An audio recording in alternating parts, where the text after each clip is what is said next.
Archaeology is the search for fact, not truth. If it's truth you're interested in, Dr. Tyree's philosophy class is right down the hall.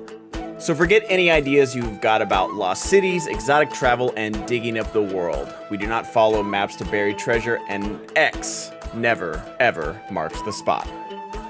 Never, ever, ever, ever. Like, what a way to gaslight your own class. The girls aren't buying it.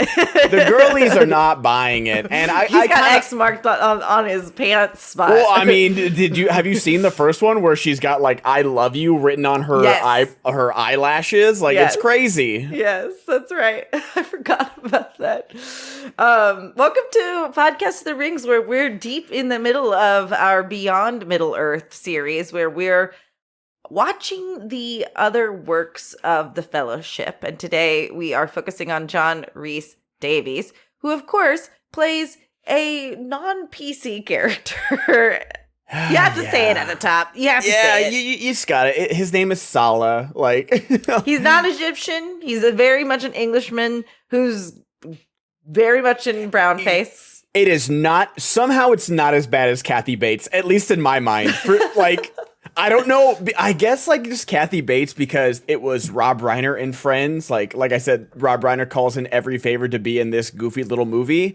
And then like, especially next to Gil Graham, I think his name is, the indigenous actor who's really good. Like really, really good. I think was in like a lot of, was he in Dances He's in with a Wolves? lot of stuff. Like he's in a lot of stuff.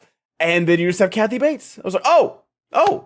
Surprise brown face. It was actually shocking. It actually was. I think to be like the slightest bit fair, we didn't really know John Rhys-Davies before these. So anyone watching this may just believe he's a Middle Eastern Egyptian man. You know what I mean? And it says so much about him and his character that he shows up in Dial of Destiny, the new Indiana Jones. Does he? Yeah, like he punches someone out and then he's like, I can come with you. And Indy's like, no, don't. It's like a nice little cameo. And no one says anything. Like, I think that I don't, it's not great. But I do think it says a lot about either John Rhys-Davies as a person or this character that he can show up in a 2023 movie and no one says anything. Everyone's like, oh, it's so good to see Salah again. Totally. And like, that's what I'm saying. Like, we have certain blind spots as people, for sure. Right? But at the same time, the things I can applaud about the performance before we get into this actual movie and all that, just like, this is like, just important to say up front, he's not characterizing these characters. And also, we do have pretty good Middle Eastern representation in the Brotherhood that's supposed to protect the Grail. Yeah, so you still do seemingly have actors of color playing prominent and important and non-caricaturized roles as well in this movie.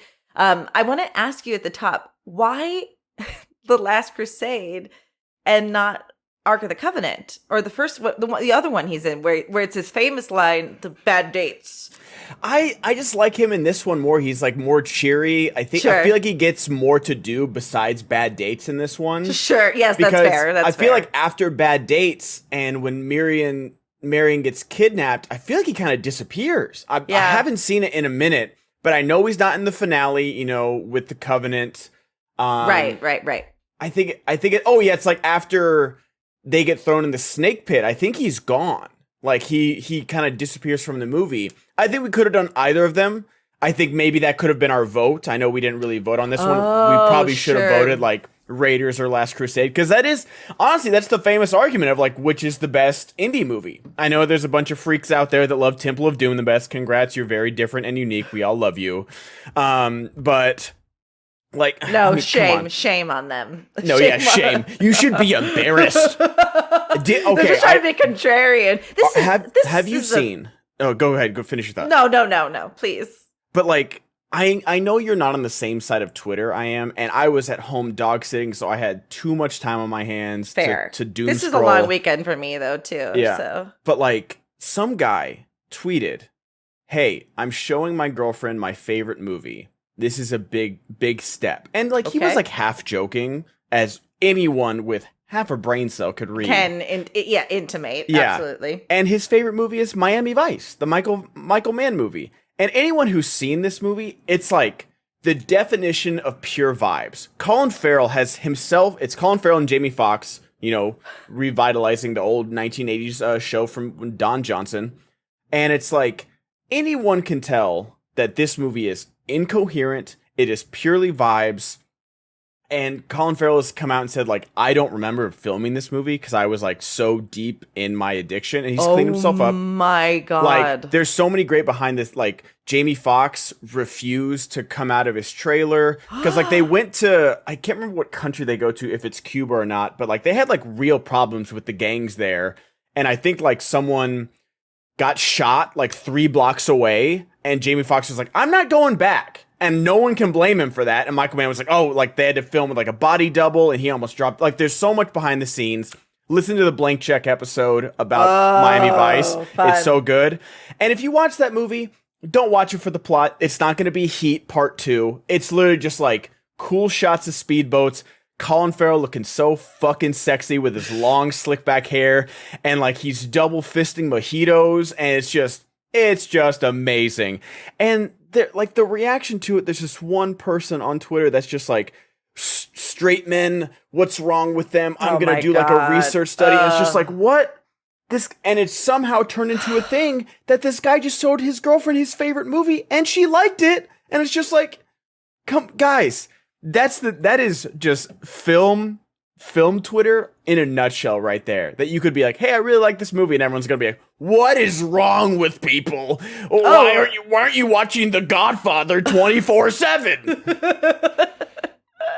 What a nightmare. That's not even fun. No, and the fact today I was at the gym and I checked, she's still tweeting about it.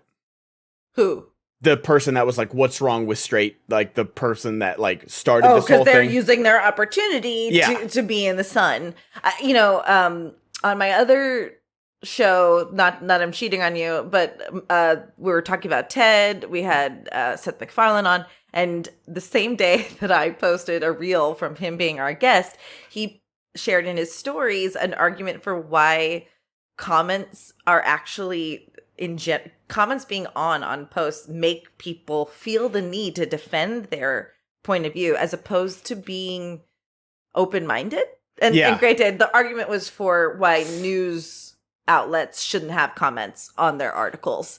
But I was like, yeah, I posted one thing about Seth and I got 7 people going, what does this rich white guy know? And as opposed to, when he's really just actually saying something very insightful.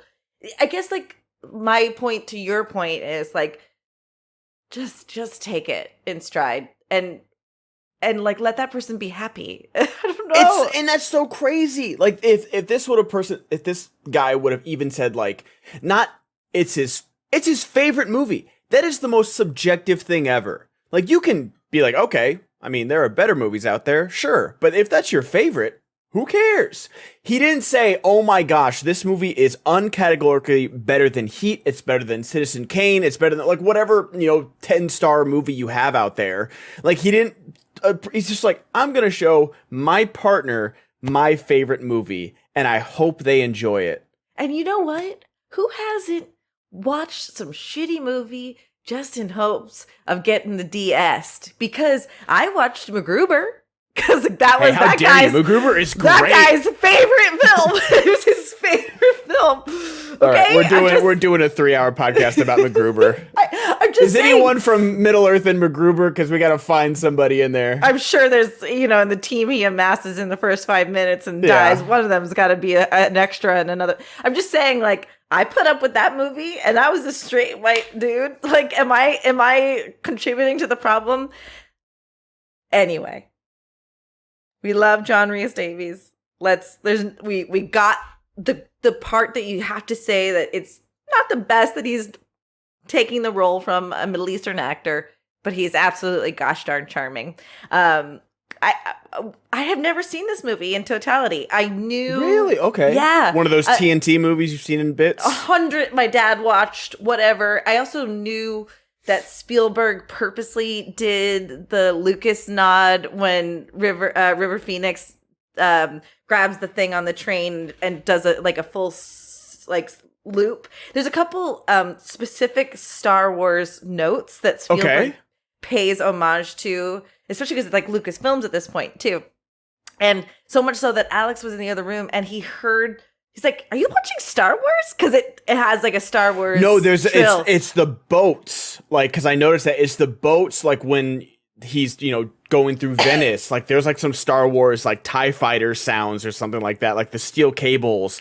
So they sound like velociraptors, and two, they sound like TIE fighters for sure. I know exactly what Alex is talking about. Well, no, he was talking about the music when River Phoenix is fighting low rent Indy. Really? Okay. Yes. So there's a couple of moments, and when Indy is hanging on the tank, that I remember seeing like a video clip about it where Steven Spielberg is like, "Oh yeah, 100%. This is lifted from a Star Wars moment, and that was my homage to this being to loving Lucas's work, essentially." John Williams, man, never misses. What can you even say about him? Like another Seth MacFarlane drop. My name drops here. I got to go to his Christmas party last year, and he always has a 70-piece orchestra to play behind him while he croons. This is like, he has a lot of love for music. He's also got one of the biggest libraries of unreleased TV themes. He's just like, that's kind of like his Roman Empire. Let's put it that way. Unreleased TV themes? He's got he could just like pull up TV themes from years ago, and here's the studio sessions for the Daffy Duck version of, like, it's insane what he's got. Okay. So, but he loves music so much, and all of his, even Family Guy, is always orchestrated to a live. So it's very cool. So he has these guys come and perform for his Christmas party, and before Seth came on, they did a John Williams 15-minute overture. And it was, everyone in the audience was just, like, everyone's hair was standing on end, because you're just hearing E.T., Back to the Future. You're hearing, Star Wars, Indiana Jones, and like you're almost crying, and it's just like so cool to see someone that's like successful like that pay homage to something that everyone universally loves. No, it's truly insane. I remember like back when I was like doing a lot of YouTube stuff, I did like a trailer reaction for the Dial of Destiny. And I was like, I'm not a big trailer react guy. I'm not going to be like, oh. Right. But they're playing the theme. But when they played the theme, I got chills. Like, this Indiana Jones theme is so good. Like when it's, by the way, I knew it. Alan Silvestri did the score for Back to the Future before anyone says anything in the comments. Thank you. You're welcome. Thank you. I know John Williams didn't do it. I needed to look it up. But it does have, some of the music does have some Back to the Future moments. Oh, they're like Alan Silvestri and John Williams are like competing for a number one spot for a long time. But thank you. And I'm okay with being wrong. And I'm taking it in stride. But, like, the music in this is so good, and then when it's River Phoenix and you hear, like, the hints of it, and this is how, like, this is all we need of an Indiana... I know Temple of Doom is, like, before Raiders, technically, like, it takes place... It is. I don't think I've seen Temple of Doom, honestly. It's fine. But, like, this is the only prequel we need, like, where it's just, you get the scar, you get the whip... And then at the end, the dog, the hat, like everything, like the snakes, it's so great. And it's done, and it's so funny because this is one of those things that if you did this nowadays, every film bro on YouTube would be like, oh my God, we didn't need this. Like, why? I don't need to know why he has a whip or a hat. Like, somehow this would be woke. Somehow. But like one white guy helping out another white guy break the glass ceiling. But like I love River Phoenix, like gone way too soon. I would have loved to see his career because he's just so good. Like, he's good at this. He's so good. Like, I know, what's his name? Sean Patrick Flannery. I never watched it, but I hear that he was really good in the Young Indiana Jones TV show. Oh, yeah. But like, I know Chris Pratt, like back in Jurassic World, like days, he was rumored to be taking over the mantle and everyone really liked that. But it's just a snake. Calm down. It's like, everyone's lost but me. Like everything about his performance, how he is getting beat up as a kid, how he's not doing great, how he's just doing it on the fly. He whips himself in the face. Everything about this opening is so perfect. And then when like the magic box, It's the dumbest thing ever, but it's so How good. did he get out? And it's also a continuous shot. It's so good. It's Spielberg, you mad genius, you. That's what he literally, I feel like Steven Spielberg makes Universal Studios a destination because his movie tricks are on screen. Go to do the backlog tour just for the War of the Worlds thing. I hadn't seen it. War of the Worlds is one of the more underappreciated Spielberg movies. I think it's slowly gaining. I actually forgot it was him. Yeah. And you come out of the tunnel and you see the wreckage that is like the plane and the house. Like you feel like I just watched A Quiet Place Day 1 last week. I was like, did you actually watch it? I didn't realize. Good. Okay. I really I was enjoyed curious how you knew the cat's name was Frodo. Yeah, his name was Frodo. Frodo. His name is Frodo. I couldn't find the picture of me pointing to Frodo that you took, which is a great one. It's on Twitter. Yeah. But just, oh man, we are so lucky that all these actors have like great careers that we have covered. Gore Verbinski, Michael Bay, Rob Reiner, and now Steven Spielberg. Like, wow, I didn't even think about that. It's and we are covering like the best of their best, like bangers. So again, like I said, I hadn't seen it, although like I knew that the guy was going to choose the wrong chalice. And I love the line where he's like, that's a cup for a carpenter. And like, I knew that maybe just from visuals, I knew Sean Connery was somehow, involved, but I had no idea what this movie really was about in general. Okay. This is a farce. This is a farcical movie, so much more so than the best one. The Raiders? Raiders. This is the best one. This is easily the best one. This one is joke after joke after yoke after yoke after yoke. And it is so silly. It feels like Airplane Light, doesn't it? The only thing that doesn't work about this movie is Harrison Ford's Scottish accent when he tries to go into like the Nazi mansion. The tapestries. Like, what? And it doesn't work. Not even the butler was fooled by this. What are you doing, Indiana? That's what I'm saying. I loved it. That's great. And he oh God. It's good. It's such a good movie. But it is, I totally know what you mean because it is so funny how this does follow the Star Wars thing of like, Raiders of the Lost Ark is very New Hope. Very New Hope where you're establishing this world and this characters. It's down to earth. There's like some fantastical stuff, but it doesn't like take you out of it too much. No. And by the time you get to the end of the Covenant coming to life and everything, you're in it. And you're like, oh my gosh, this is real? Okay. And you're distracted by the face melting. And you're just like, oh my gosh, this is the most horrific thing I've ever seen.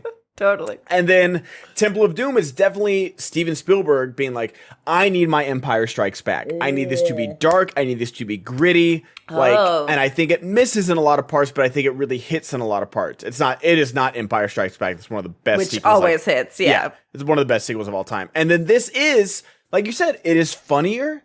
It is goofier. It is Return of the Jedi to where, like, I don't think Steven Spielberg had his kids in mind like George Lucas did, but it is in that same kind of tone, but the thing that really works for me is the father-son stuff, where it's like, that makes it better than Return of the Jedi of like, that father-son stuff, when he calls him Indiana, when he's holding him, price of admission. I know. Right there. I know. Like, let it, Indiana, like he's like, Junior, Indiana, let it go. And it's just like, oh, this is why we make movies, people. Yeah, because you're talking about quintessential. This, like, everything that they paid for is on screen, And God, they must have built that temple that's in the Crescent Valley, right? We don't make movies like this anymore, Jessica. Dude. Spielberg, because which we didn't do Goonies, which we had to do Goonies for you. He built the ship in the lair where they all are. It's Cyndi Lauper did a music video on the fucking set.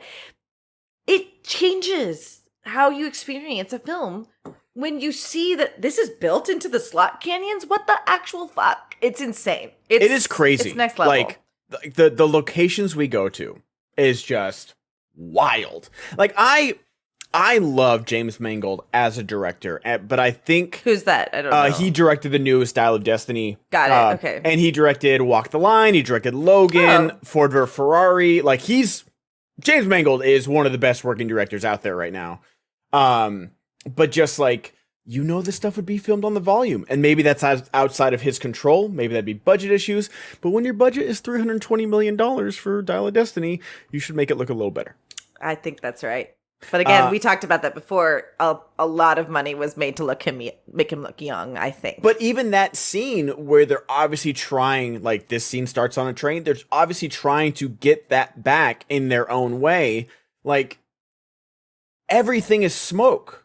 Everything is like smoky and you can't see anything, and it's at night, and it's just like what was it? It was Dr. Sleep. Dr. Sleep just recast actors that looked like what's her name? The actress.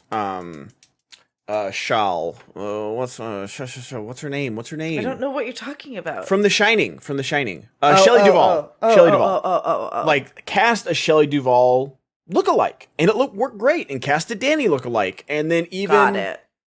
What's his name? The kid who plays Elliot in E.T. plays Jack Nicholson at the bar. And his straight on isn't great, but like his profile looks exactly like Nicholson. What is this for? Dr. Sleep. It's like the sequel to The Shining. Yes, Ewan. Yes. And just like, that works. Like, and everyone bought it. It's like, I don't need... The biggest example for me, at least for Disney, was like The Mandalorian Season 2 when Luke Skywalker shows up. Like, there's literal photos of Sebastian Stan looking like young Mark Hamill. Like, he just looks like him. And, like, no one would have been like, oh, that's not Mark Hamill. Everyone would have been like, oh, that's Luke. And not this, like, weird, like, uncanny valley stuff to it. And it's just, it doesn't look great. And, you notice, like, they didn't have the technology, so all you see is Sean Connery's hands at the beginning of this, because, like, well, we can't de-age Sean Connery, so we're just not going to show his face. That's exactly right. 100%. So I was a little confused at the top. I didn't realize this was early Indy, and I thought when the two boys are crawling and seeing the guys excavating the Cross of Coronado, I thought the heavyset kid was going, that's Indy, Indiana Jones, that's Indy. I was so confused. And then that guy is Uncanny Valley Indiana Jones. He is. Too. We have Indiana Jones at home for sure. he really but he's so good. He's perfect. He's so good because, like, when Indy does the magic box and then is running out in the train, and you just like, this is where Spielberg is Spielberg, and it's just like the simplest thing for me, and I'll try not to goon over Spielberg for this whole podcast, but he is my filmmaker, like the guy I grew up with. But just like, it's like a 20-second shot where he's just like filming him, and the guy just goes from pissed, and he starts smiling because he's like, this little kid just beat me. Yeah, like, yeah, he's got, the sheriff on his side, he's got the money, but he's like, in a straight up 1v1, and we'll talk about that later on our House of the Dragons podcast. So please don't talk about it. And a straight up, he got bamboozled. And it's such a good moment of where Spielberg's like, take your time on this, like, reaction of this realization, because I'm going to hold this. And I feel like maybe even like Spielberg wanted a little faster or something, but I feel like this was like the actor's choice of like, I'm going to wait.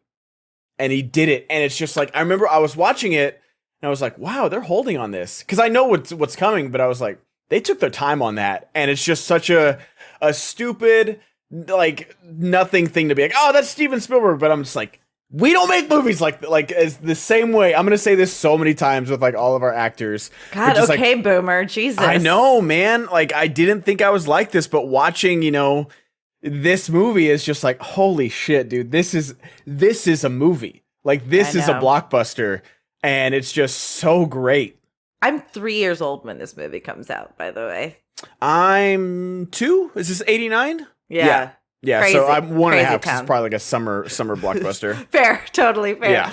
Oh, but it is, that's why, like, it's one of the things that we're experiencing through this series is, if we haven't watched it, we likely will come out the other end loving it, which I think that happened for you with North.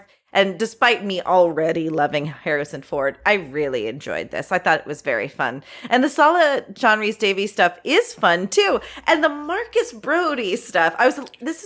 Here's the thing. I don't like Brody in this movie. You don't? I don't. Especially if you know, like, but go on, finish that. I'm really curious to. Well, I was going to say the bad guy who I cold called it in the beginning. I was like, when he said, don't trust anyone, Andy. Yeah. I mean, you just, I'm not saying I'm incredibly film literate. You might as well have like the Imperial March music come on when he opens the door. Like I don't think it was a big surprise, but I was listening to a podcast about Bad Boys for Life. It's so funny because they called the third Bad Boys for Life. And then this one, Bad Boys Ride or Die. And even like the director's like, we didn't know we were going to make a fourth Bad Boys. Like we just called it For Life. We wish we could change it too, everybody. But like there's a guy in here that literally it's a twist, but it's not. And that's how this guy is. What's his name? Walter Donovan. Julian Glover. It's just like, yeah, we know he's evil. It's okay. Ilsa's a good twist. I did not see it. When I first saw it, when I first saw it, I was surprised. But I mean, I called it. Also, we're like dealing. He just melted faces of Nazis. She's got a German accent or an Austrian accent. So I mean, at the same time, I'm like, maybe not. I don't know. Like, but anyway, yes. Hard to believe that we're not going to come across a couple twists. But that guy I was talking about with RRR a little bit. She is the Countess in RRR, the one that's like, I want that little Indian girl. Oh no! Yeah, she's like she's like the wife of the main bad guy of Ray Winstone, not Ray Winstone. It's Ray something. That's all I watched was that scene too. So, all right. Well, at least she's working still. She's quite beautiful too. I mean, she's a knockout. I think she was 21 in this movie. Wow. 1966. Yeah, 21. She's a knockout. So, I guess what I was going to say is Allison Doody. I know. I saw the Doody I wouldn't cast this person with that name. That's how hot she is that she can get away with it being called Allison Doody. But I was going to say, Marcus is wearing an outfit too close to the bad guy that I'm confused every time I saw him on screen. I was like, is that It's not Marcus. Is it Marcus? So they just needed to change it up a little bit. I thought he was funny. Why didn't you like him? Because in the first one, like, he's a pretty capable guy. Like, he's not Indiana Jones. No one is. But, like, in this one, he's just a bumbling idiot. Like, the one joke I love is like, oh, he knows every culture. He knows every language. He'll blend in. By now, if I'm lucky, he's already got the Grail. Does anyone speak English? Like, it's so good. It's such a good such a good cut. It's such a good joke. It's great. But everything else, like when he's in the tank and he's like, like, what do you do? You are in a Nazi tank right now. Can you lock it in? Mightier. Yes. The pen is mightier. There's just like one too many Marcus moments where I'm just like, come on, like, it's funny though. That's what I'm saying. It's a farce at this point. It is, and that's why I totally agree with you. Is that like they, especially with this character, they literally turn him into it like just a running joke. It's really true. I do think Sean Connery is doing some of his best charming comedic work, and like you find out that I think there is some parts I'd seen. I think I knew that they had both slept with Elsa, and it's a weird moment, dude. And they just don't let us forget it. I don't know. Where she leans in and whispers in his ear. Is that what you're talking about? No, but just like when he's like, oh, I don't know if he came up with this. Sean Connery came up with the line of like, he talks in her sleep of like how he knew she was a Nazi. And I'm just like, that's weird, bro. Like, why? You guys are like, both. Well, they didn't do it on purpose. Perp. You were about to say on perp. You know you were. I wasn't. You now were. I will from Jessica now on. inventing slang all the time. My brain stopped working for a second. And I mean, I can't call it that weird because I probably would get seduced by Sean Connery at any age. Like he is. He would seduce. He's got the Riz. He does have the Riz, and there's no way Indy knows. Although she's a bat. She's the one. She's the one who's making it weird. Oh, by the way, chill out, thirsty ass Indy. Where he's like, oh, Like, oh, you're just like your dad. Oh, I got this from my dad and my eyes from my mother. My ears. Yeah, my ears from my mother. The rest belongs to you. You just met this woman. Like, you are still getting off the boat as you say this, meeting this woman. I understand. Elsa is gorgeous, but like, play it a little cool, Indy. He's definitely not. There's also, I feel like I don't like fast women. It's very funny. It's very funny. So good. However, that moment, it harkens back to the Blade Runner moment where it's basically non-consensual sex. Yeah, that's some bad. I mean, that's why Sean Young and him didn't get along. Is how hard that shove was against the wall. Was it? Yeah, like that was. I think it was scripted, but not that hard. So, a lot of men and I think this is the contingency of like dudes that think Paul Atreides is the hero. Think that women want to be treated this way because all she's doing up to this point is no, I don't want you, no, leave me, like she's shutting him down, and then he drags her into his room and he grabs her and forces her to kiss, and she says, I don't kiss me, who, you know what I mean? And then she wants it, she succumbs, or this is the dance they've been playing. A lot of men think that, especially this is also not Harrison Ford's not the first person to do this. It's also not as egregious as it is in Blade Runner. It's definitely more of a Bond thing. 100%. And you go back to Cary Grant doing it to Scarlett O'Hara.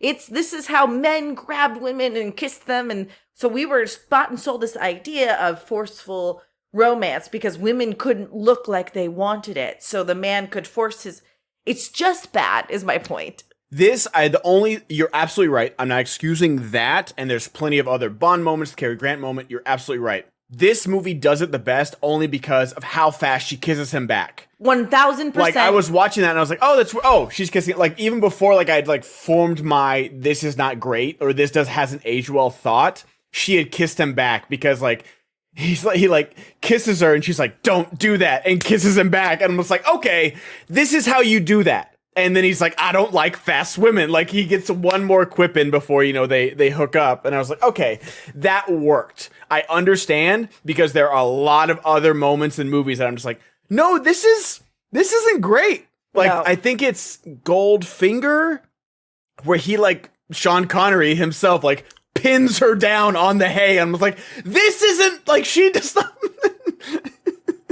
No, it's not 100%. And that's the only reason I want to point it out. It's because even though it is consensual, it still reinforces this bad notion that women like have to put the fight up first, before they can have sex with the guy. Hold on, and Paul Atreides isn't the hero in Dune. Actually, he is. I don't think you've read the subtext of the movie. Have you read the books? I don't know. I think I used to call him the white savior for a long time, and I guess I'm wrong about that. Anyway, moving on. It's not even. I can't even care to think about that movie right now. I guess what I'm just saying is let's just flag that as still not the best way to romance the stone. Do you know Definitely what I mean? Not. Yes. But it's hot at the same time, so I don't know. I'm part of the problem. No, I get it. Like it is hot. Like, their age difference is weird. He's 25 years. Again. Oh my gosh, Jessica. He's 25 years older than her, like in real life. How old is Sean Connery? Well, at least like they're not kissing on screen. It's just like it's fair, alluded to. A lot of insinuation.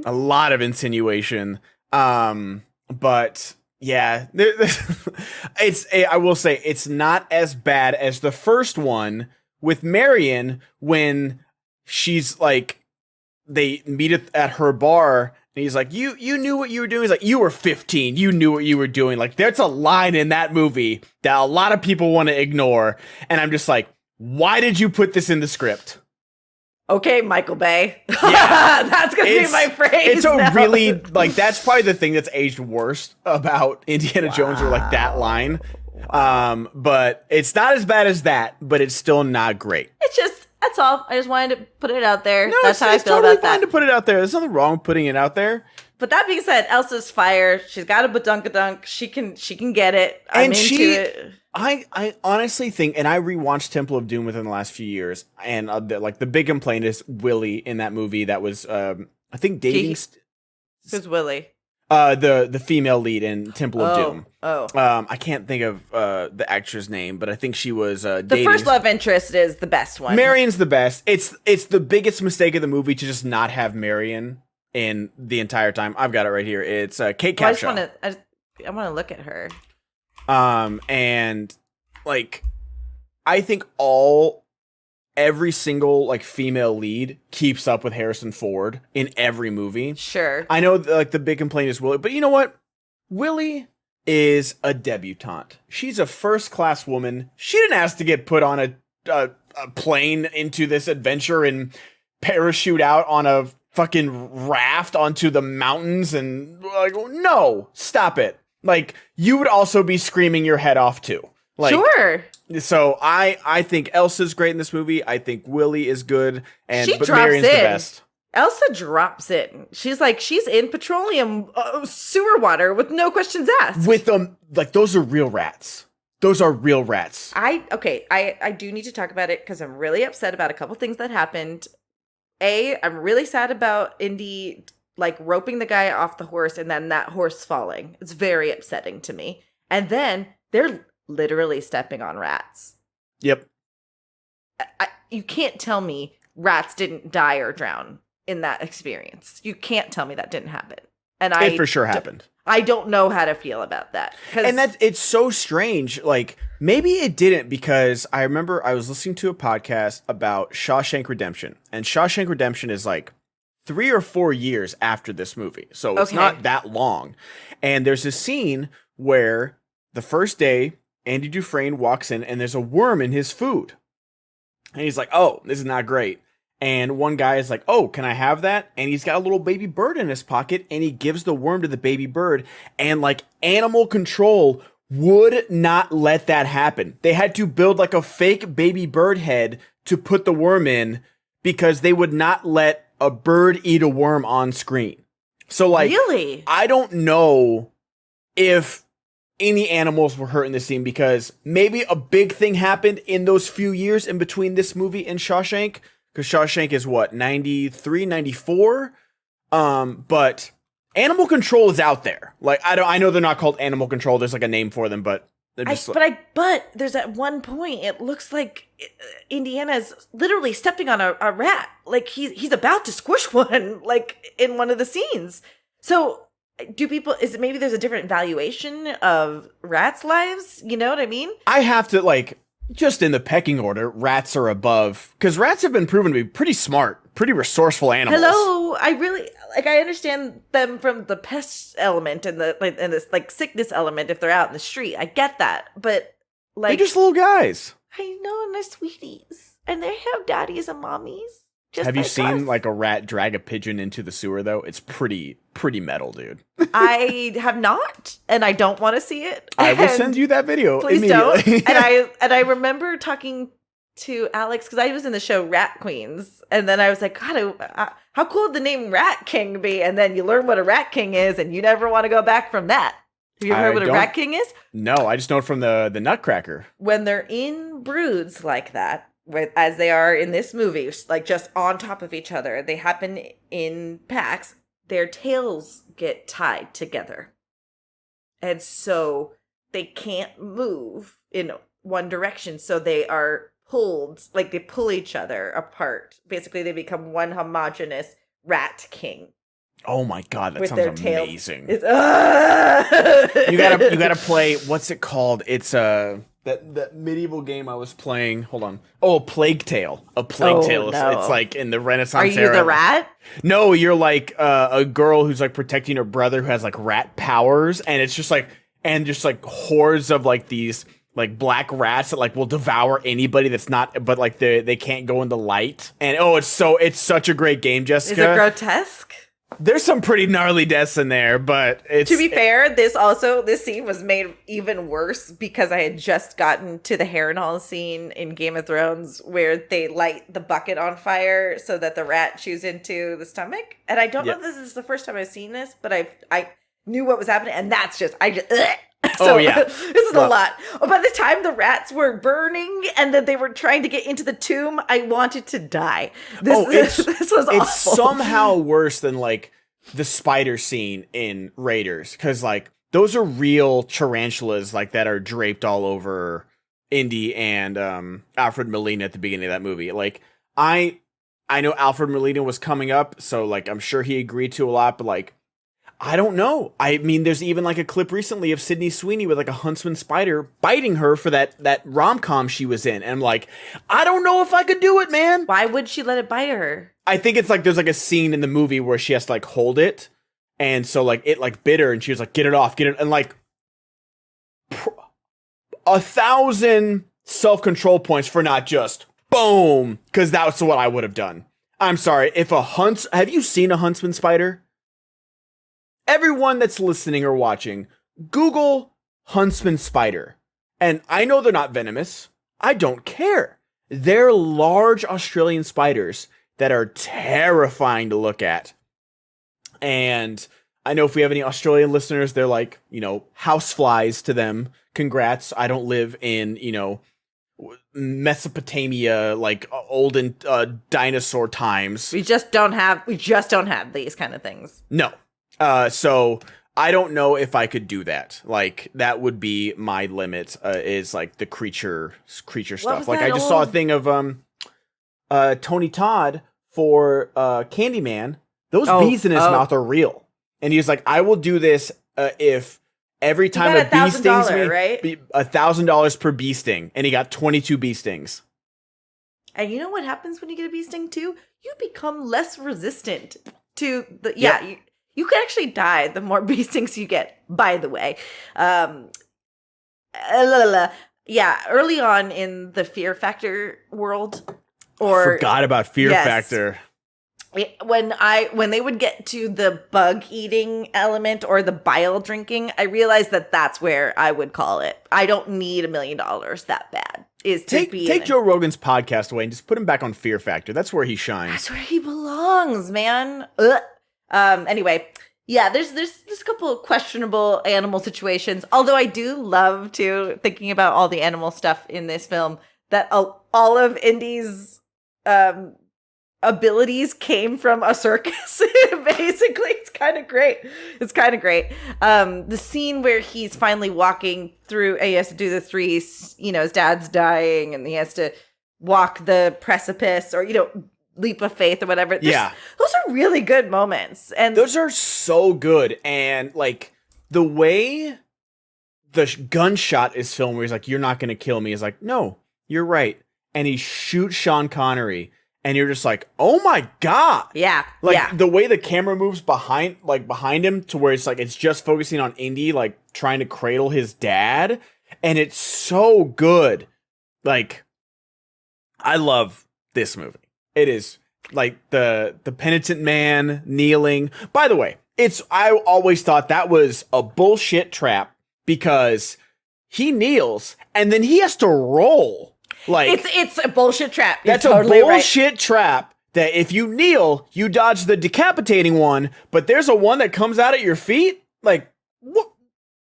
Jesus wants me to do a tuck and roll here? What's going on? Totally. What's going on? I'm not Simone Biles. Like, come on now.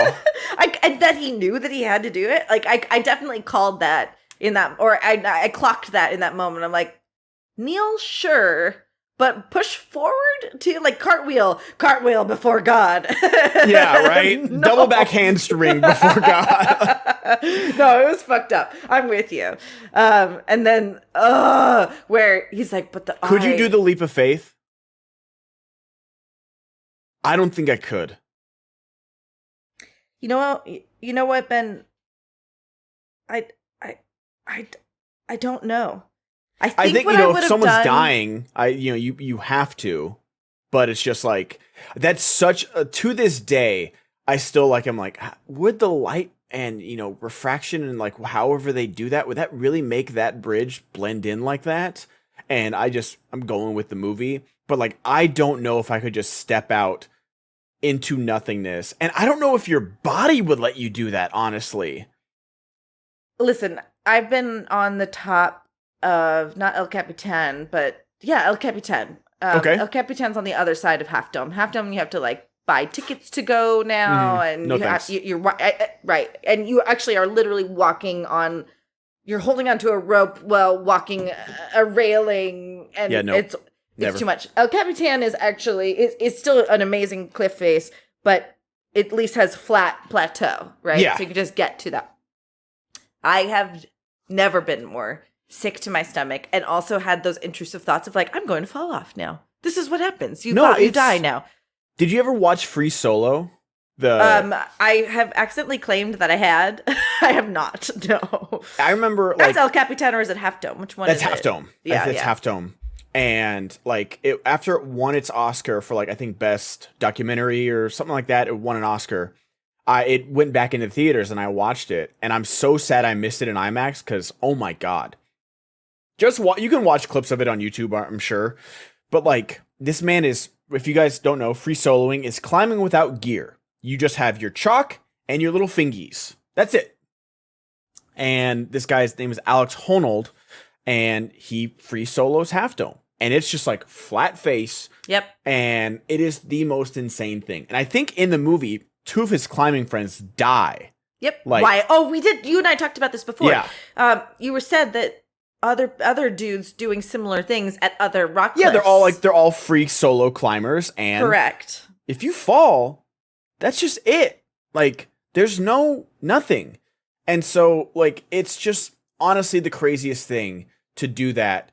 And I remember even in the movie, they like point out certain parts that are like really difficult and like, oh, how is he gonna grapple here, do this, and it as like the the crescendo with his final climb at the end of the movie, they'll like skip ahead of like, oh, he got to this part. I'm like, he's still free soloing. I know this is quote unquote easy part. He's still on a cliff face by his fingertips and toes. Like, it is the most insane thing. And it's like, maybe that would have been an easy cliff face if that's what he decided to do today. But he's been doing this for days. Yeah. And like you see him fall, like he's practicing with ropes, and like you see him fall with the rope, and you're like, oh my, I'm going to watch a documentary where this guy dies. Like, it's, I don't know how they're not going to show it, or, if they're going to cut away at the last moment, but like, it is it's a exhilarating watch. I'm sure you could rent it, or it's somewhere, I would watch it. I would watch it. We also, Orlando Bloom is doing The Big Adventure, like something like that. That's like his new show, is where he's basically going to do cool things around the globe. So we should watch that too. Here's what I was going to answer. Here's how I would do the leap of faith. I know time is of the essence, but I would be rubbing my hand up and down this, putting my hand out. I do the Army Call of Faith. I swear to God, that's how I would end up doing it. Because also, by the way, when he steps out and he has no idea what the goal is, by the way, I would jump. It literally says leap. It says leap. I would have jumped. He puts his foot out and he catches ground. It's still a narrow passageway, so he could have fallen off because he got disturbed, right? Which I'll hold this thought until I finish. What I would have done is got to the bottom of this my little nook here and reached out, and I would have found out there was a ledge, and I would have hugged the fucking thing and belly crawled 100%. I just saw a great tweet about how perception is very important with regards to difficulty. And Super Mario Brothers was the best example of this. Because in the first level, or maybe first world, you jump on these pillars of blocks. And it's, there's still like the canyon that you could die down in between. But like, you just see these long stacked up blocks and you jump as you jump upward, whatever. Yeah. And then by the time you get to the 7th world, it's the same jump, but there's no blocks underneath it. And we are convinced it's more difficult because there are no blocks there. That's so funny. I love that. You know what I'm talking about? Yeah. Now, that being said, if you miss the jump, you can potentially hit the blocks on the way down and go backward. You might be able to save it. So there is actual increased difficulty, but the perception alone is difficult and makes you more hesitant to act, interestingly enough. So yeah, I don't have Indy balls. I'd like to think I could do some of this stuff. In reality, I could probably do 1/10 of it. Yeah, I give myself a 10th as well. Honestly, like I have enough problems figuring out the puzzles like in video games and stuff like that, let alone, like going to Venice and like a church and smashing marble to go to the next clue or whatever it is. Oh, this is a great escape room experience, though. Oh, for sure. Absolutely. And like this movie, like, we talked about like how much all these movies they just go. And that's how like these are all good movies. Is that like this movie's also over 2 hours. How long is this movie? It's 2 hours, 7 minutes. So like this is a perfect amount where it's just like, Yeah. it doesn't overstay its welcome. There's no. It felt a little long to me. I had to watch it in parts. Oh my God. You can't say that Armageddon at 2 hours and 35 minutes with the animal crackers and all that shit is like, oh no, this movie cooks. That's the only part I would cut, lean, fucking perfect, no fat on the bone filet steak of a movie that is The Last Crusade. I can fly a plane. Can I land it? No. Yeah. Hold no on. ticket. Like just so good. The scene where he shoots out the tail, the rudder, when Sean Connery shoots out the rudder and goes, "I'm sorry, they got us." It's so fucking good. It's a perfect line read. It's a perfect line read. And there's so much they don't talk, right? I think that's the crux of this whole film, and you're totally right. What really brings this movie home ultimately is the relationship. Yeah. And they don't talk. They don't know what to say to each other. And there's so many times where Sean Connery's look to Harrison Ford when he's like proud and like he's looking at him like a dog. Right? He's like, or do you like love me? a son. Do you love me, Daddy? You love me? A dog? Like Indiana, the dog. That's so like, or like a Productive. son. I know. Yes. But like, he's an adult. This is nearly a 50-year-old man at this point who's looking at him going, "What do you think, Daddy?" So I'm just saying, there's a little bit of a dog illusion there. there's not a dog illusion in any sense of the word. I don't think I've ever been more offended by an opinion in my fucking life. The entire crux of this story is Indiana getting the approval of his father that he never got as a child. He keeps on getting beat. There's no therapy in the fucking 1920s, Jessica. This man has so many unresolved daddy issues. He comes back for his approval again and again like a beat dog. You tell me I'm wrong.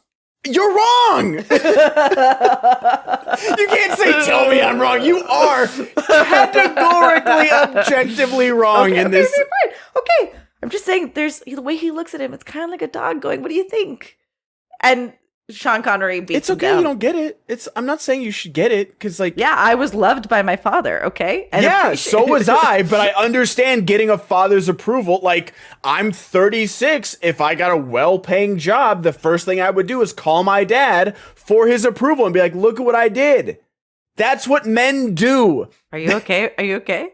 No. Are men okay? No, we're not okay. We are constantly looking for the approval of our fathers. Stop watching Miami Vice, men. Never. Never. All right. Let's get to the other side of this where we recast the characters compared to our favorite Lord of the Rings, and Jessica gets her ass handed to her. Oh my God. I'm so upset by that dog thing. I will not ever get over it. See you on the other side. Are you ready for the questions, Jessica? I'm so ready for the questions. Have you forgiven me? Never. Okay, just wanted to check. This is a serious fracture. I understand. What stands out as the best moment for this actor? He had a funny line. It was, for me, and this is why it almost pisses me off about Brody, where he's like, "Oh, look at this paper, run. Oh yeah, like I got it right here, like run." Like, I love that part. Like, that is John Rhys-Davies magic right there. And then he's just like run. Yeah, and they just punch it. By the way, there's so many great Nazi punches in this movie. Yes, that like yes. we don't get enough Nazi punches nowadays. And even in the new one, like the sound effect of the punches, the fact that Indy gets his ass kicked all over this movie, just keeps coming back. Meanwhile, now we have The Rock and Vin Diesel who have like contract negotiations of how many times they can get punched, and they have. Are you serious? Oh, you didn't see that? Like one of the best. Honestly, it's a great fight. Go watch the Fast Five, Rock versus Vin Diesel on YouTube, and it's a great fight in a bubble. But then when you see what their contract is, Vin Diesel gets thrown through a window, then The Rock gets thrown through a window, then The Rock takes an elbow, and then Vin Diesel has I hate this. It's so crazy, like, that they had to have the same amount of punches thrown on each other. This is actually embarrassing. They should be embarrassed. That's Truly. I was actually making my own sound effects for the punches because at a certain point it's like just like psh, psh, Yeah. psh. It's Three Stooges, man. It's so great. I love it so much. But yeah, that's probably my favorite moment for me is the run part.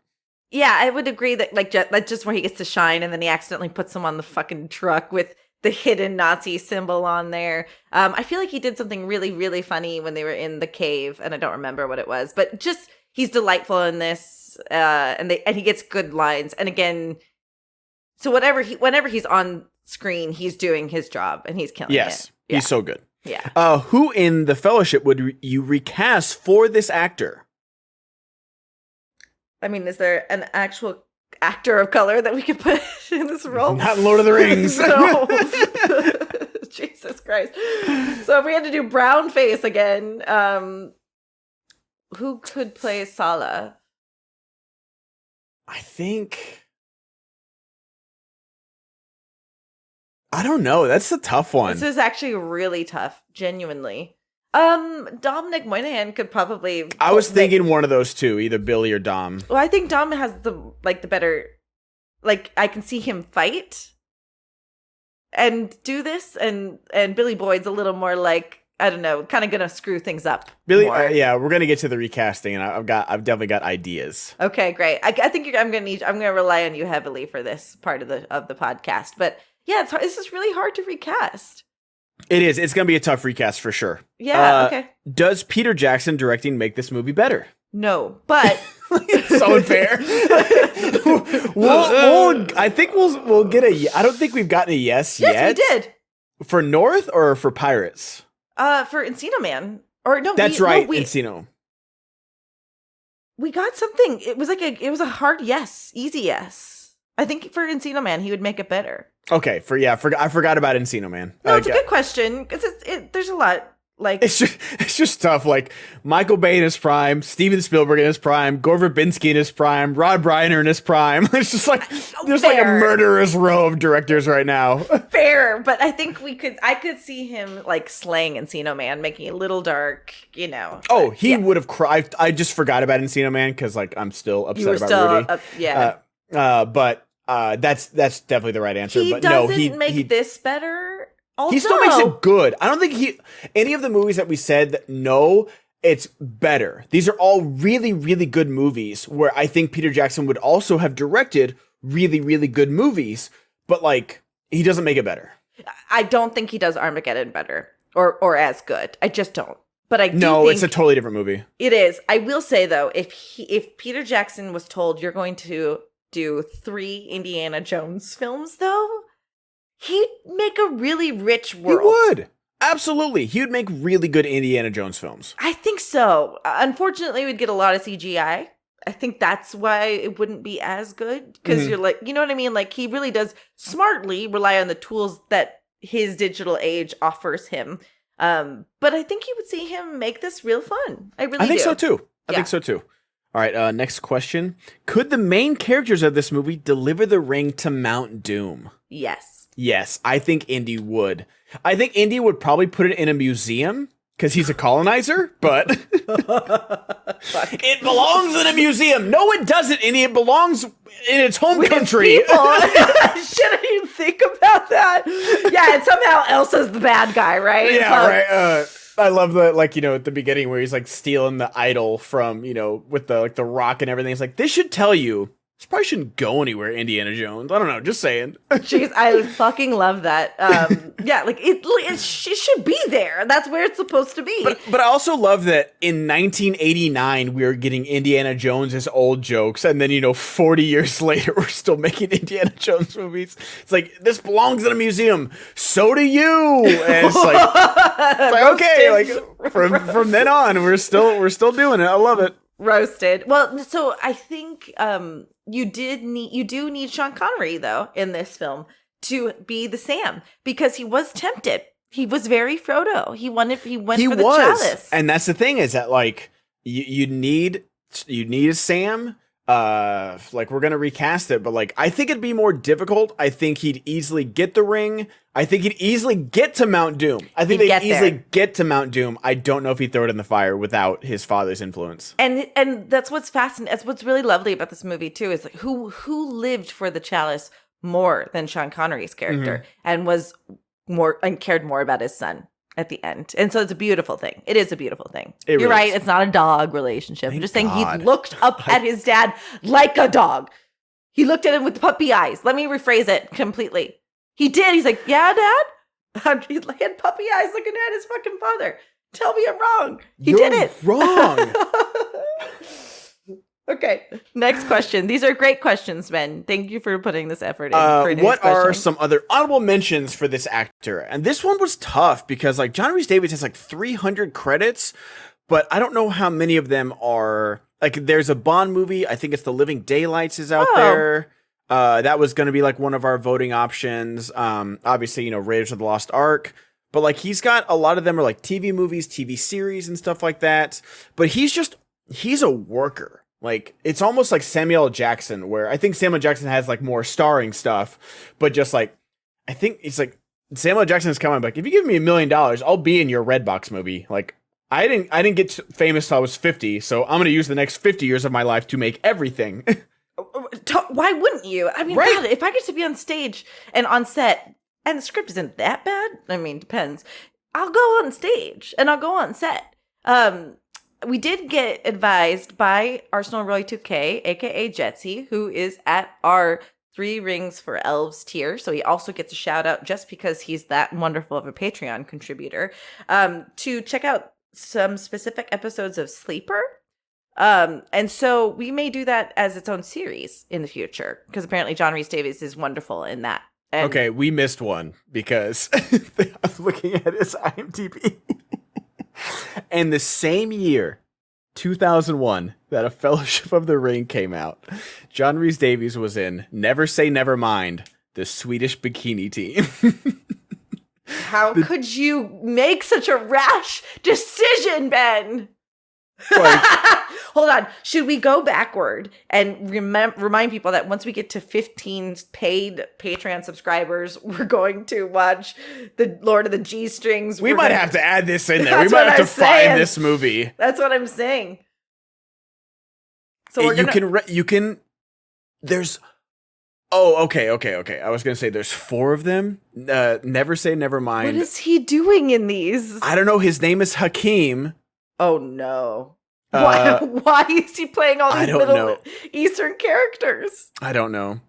The team finds themselves in London at Buckingham Palace receiving British orders of chivalry. But first they must locate and destroy a copy of the infamous Los Alamos hard drive.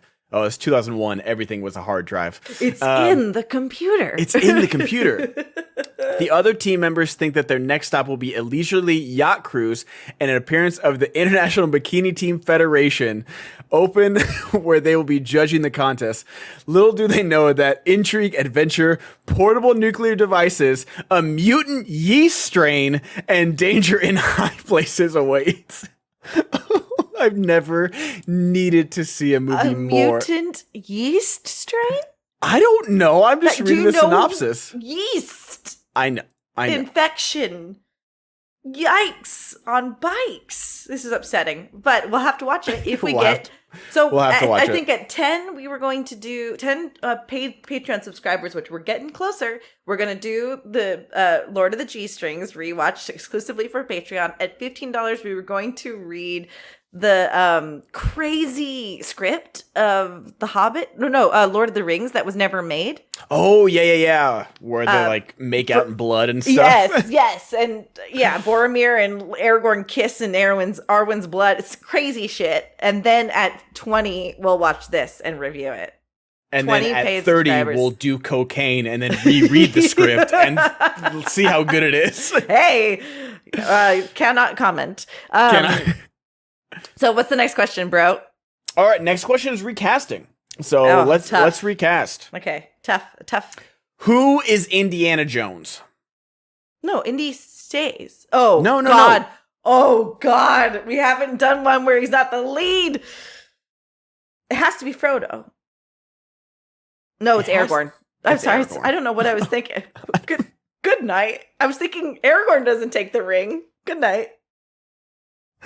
Oh man. Good night. I gotta go. We gotta go. Shit. Swinging over that. But yes, it is absolutely Viggo Mortensen for sure. Yes, I think that's right. So then, who's Sean Connery? Is that Ian? Is it Ian or is it Christopher Lee? Whoa. No, I think Christopher Lee is the bad guy who wants. I think Christopher Lee is either. Yeah, I think he's Walter Donovan. Yeah. I think that's who Christopher Lee is. I like that.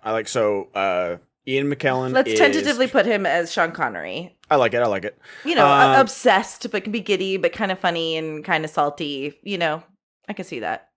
So who else do we have? Who's Elsa? Is it Liv Tyler? No, I think it's Kate.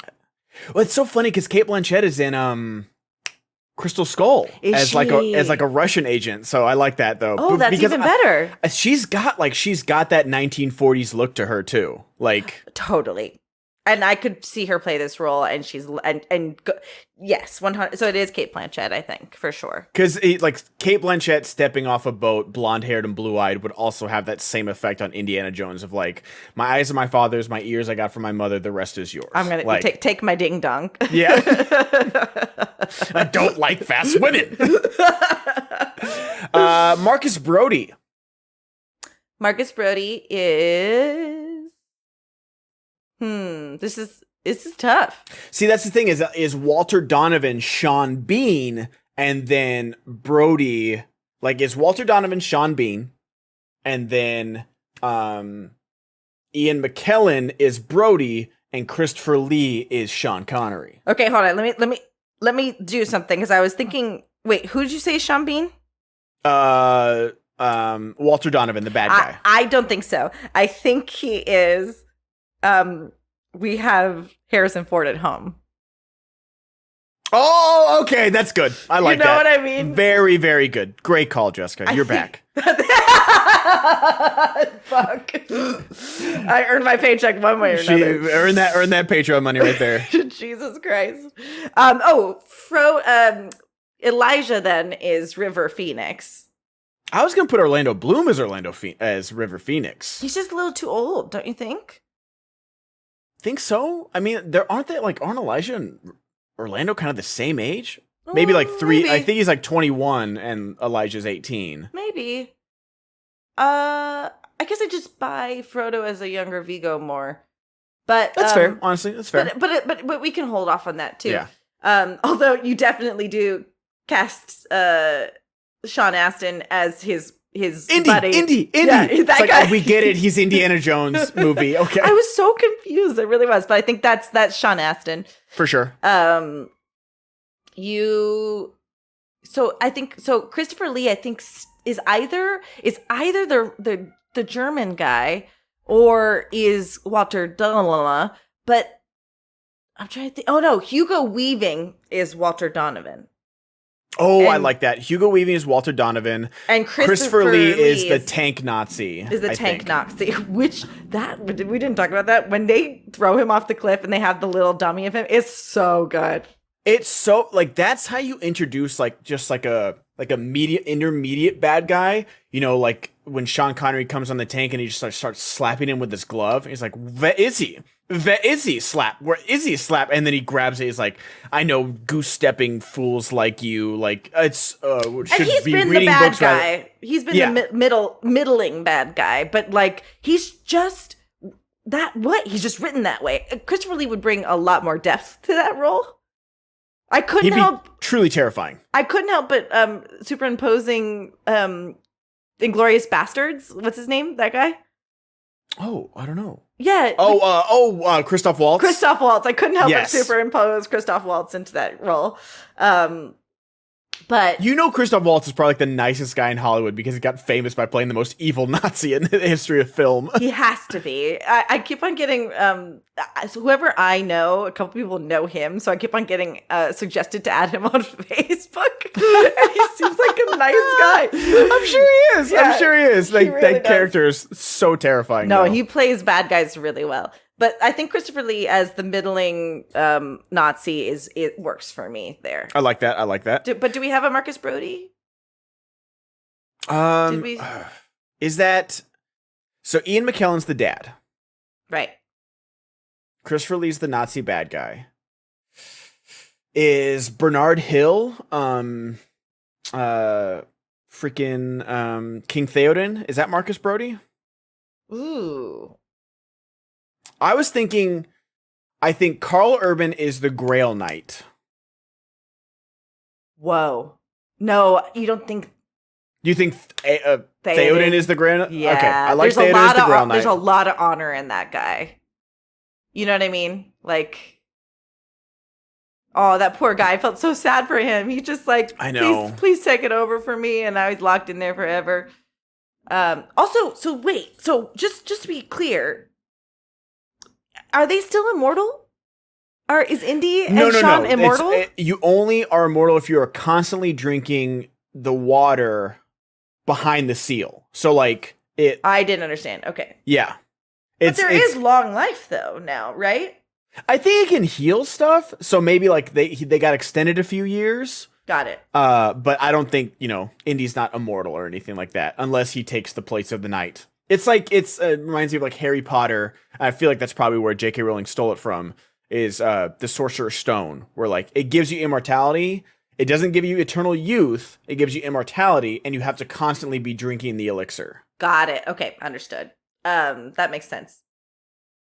I'm thinking Billy Boyd or something for Marcus, or no, yeah, Billy Boyd for Marcus. Even though he's younger, I think he's dawdling like that. Yeah, I like it. What I mean? I like it for sure. Okay. Who are we missing? Are we missing anybody? Orlando Bloom. You got Frodo. You got Elijah Wood as young Indy. Do you want to make Orlando Bloom Kazim, the guardian of the Grail? Sure.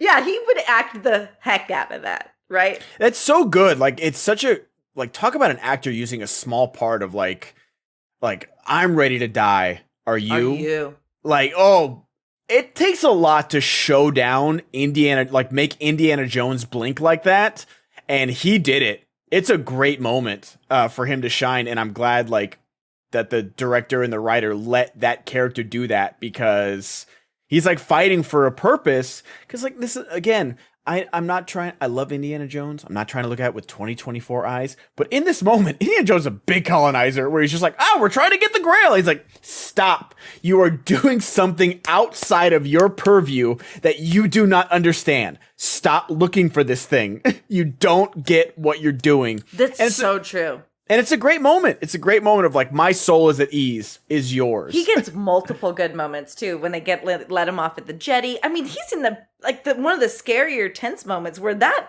reminded me of a band. Did you ever play Banjo-Kazooie on Nintendo? I feel like I have, but not enough to remember it. There's a ship propeller moment too that was reminding me of it. It's dangerous. This guy, it's good. I'm with you. It's what well a great acted. set piece too, though. That's I know it's not a real boat engine, but like they built a boat engine to do that and to tear the boat up right next to the actors. Like it's we don't make movies like this anymore, Jessica. Steven Spielberg. Sir. Okay. That's right. But you're totally right. You're right. Annoying, but right. I think Orlando could do that. Although listen, Orlando and Elijah are interchangeable. I think they switch. Okay. Because I want to see crazy ass Elijah Wood just give Viggo Mortensen, especially his eyes. You got to use the eyes in that moment. Those Elijah Wood eyes of my soul is at ease, is yours. Yeah, you're right. He lets, and that's the thing, he lets go of his hands. He's like, you're holding me here. I'm not holding you. I'm like, wow. Movie making. A good game of chicken. Very good. All right. I think I can live with that. I think we did it all. I think is that Where everybody? did we put Dominic? Dominic, Oh, we didn't. Dominic is the his name is Panama Hat on IMDb. The like the guy that's like it belongs in a museum. So do you. And then like 5 seconds later, he explodes on the ship. Yes, very good. I think that's fine. I think we did it. Because I also love the idea of Sean Bean like giving Orlando Bloom the hat. It's like, you didn't win today, kid. Doesn't mean you have to like it. Such a good. I would have followed you to the end, my brother. And the fact that like, you think of it in the terms of Lord of the Rings, Sean Bean doing that for young Viggo Mortensen in the same way that basically Boromir sets Aragorn on the path to become the king. You can't. In that moment.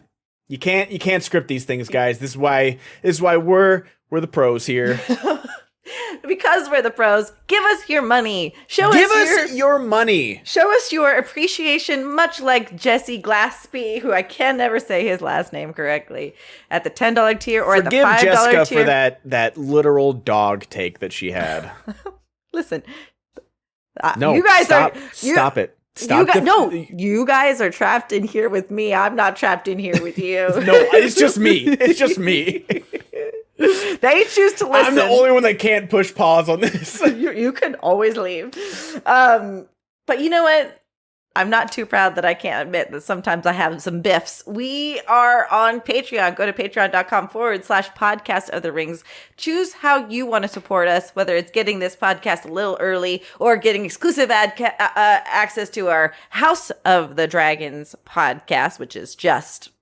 We're on the journey. Ooh, we are about to record this next episode that just dropped on Sunday, July 7th, and your boys got some thoughts. I almost commandeered the Podcast of the Rings Twitter and started clapping back at people, but I resisted.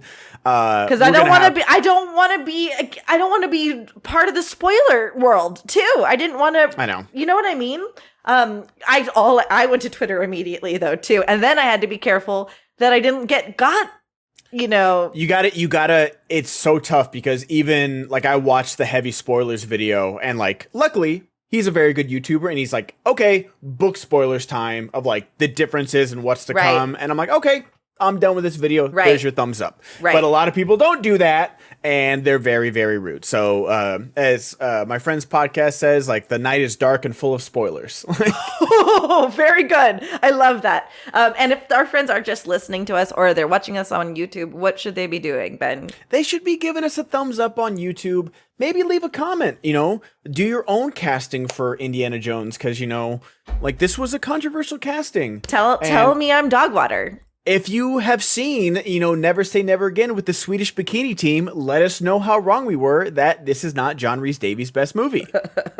And what I really am curious, like, what's your Indiana Jones ranking? Because I'm a Last Crusade followed by Raiders. That's my 1 and 2, but it's 1 and 1A, honestly, for me at least. I get that. And I think you're most right by saying it's equitable to like the Star Wars. It's very Star Wars trilogy when you think about it. And if you can't have too much Indy, especially if you just cut out Crystal Skull. Just cut that one out in totality. I will say the first 15 minutes until the fridge is great. It's like I always say about Lone Ranger. Like the Lone Ranger is a banger of a Western until he dies. And then it's just like falls apart. And it's the same with Crystal Skull where it's like, oh, you had it. And then you didn't. Yeah. Is it true that he wouldn't have been able to get out of that fridge, right? Because that's how kids died, right? That's how kids died. Okay, great. Just wanted to get on the same page as that. It was cool, and then it stopped being realistic. Yep. That's what works about these films, though, too. And I don't love all the Christian iconography, but they're, like, not hitting us over the head with it. Because I just don't need, like, let's talk, Jesus was real, and da-da-da-da. But, like, we go on a journey similar to him. Like, do we actually believe this? Is this actually God? And it's not overt. Yeah. But what they do is they instill a healthy amount of skepticism and then give us a reason to believe. And I think that's pretty cool. Anyway. Yeah, what was it? It's like what I'm looking up. Hold on. So like sorry, I was Googling that. You can edit that out if you want to. I am not going to. But like it's like the first movie is Judaism with the Ark of the Covenant. And then the second movie is Right. Hinduism with Temple of Doom. And then this one is Christianity and I Catholicism. didn't realize that. So okay. and then the fourth one's fucking aliens. Well, because where else are you going to go? Because Their treasure was knowledge. Oh my God. Jesus Christ. Painful. That's But a actually, I tough- didn't realize they were all different religions. That makes sense. I just didn't need anything about Christianity. Maybe I'm just being triggered. All right, anybody. All right. Anybody. All right, anybody. All right, that's the new goodbye right there. All right, anybody. Not everybody, just anybody. Fuck. Are you sure we could go into the net? All right, anybody. This is painful. No, it's the best thing I think this podcast has ever had happen to. It's so great. Anybody who happens to be here. Anybody. Fuck. All right, everybody. Sort of. All right, anybody. Talk to All you right, later. anybody. Man, pass me again. Anybody. Oh, so good. So good.